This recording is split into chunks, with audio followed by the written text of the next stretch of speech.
makin menua dan tak ada tempat nak tuju sampai jadi macam ni?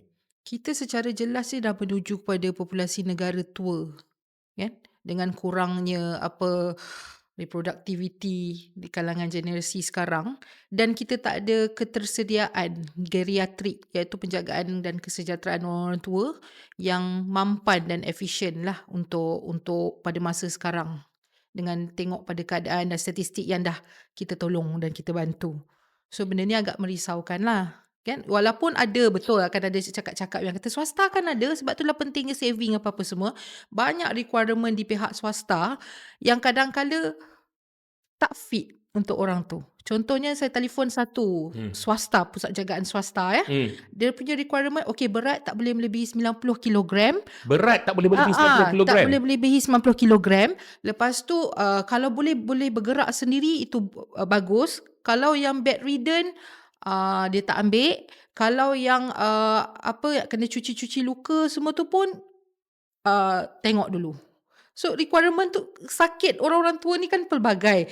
Bila saya dah dengar berat tak boleh lebih 90 kilo tu macam alamak kesiannya. Tapi saya faham lah from perspektif orang caretaker ni, macam mana dia nak kena angkat, nak ni apa-apa semua kan.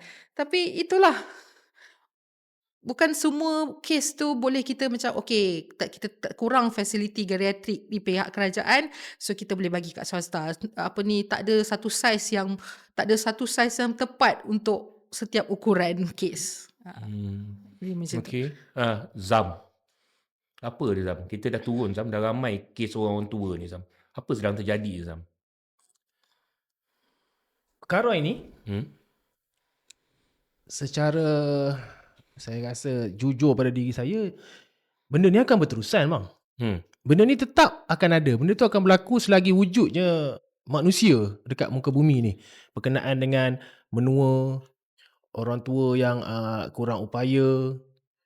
Kurang upaya ni banyak lah, macam dari segi kesihatan ke, dari segi kewangan ke, benda tu akan berlaku. Tambahan daripada negara kita sekarang ni, seperti Ili cakap tadi, kita sedang ke arah negara yang tua. Bagi saya perkara ni sebenarnya, secara yang kita tahu, rakyat kita dan kerajaan kita daripada mula negara dibentuk, sebenarnya dasar ataupun satu tindakan untuk kebajikan rakyat ataupun warga tua ni, dia tak betul-betul menyeluruh. Dan kadang-kadang tu tidak berdasarkan realiti yang berlaku. Nah. Konsep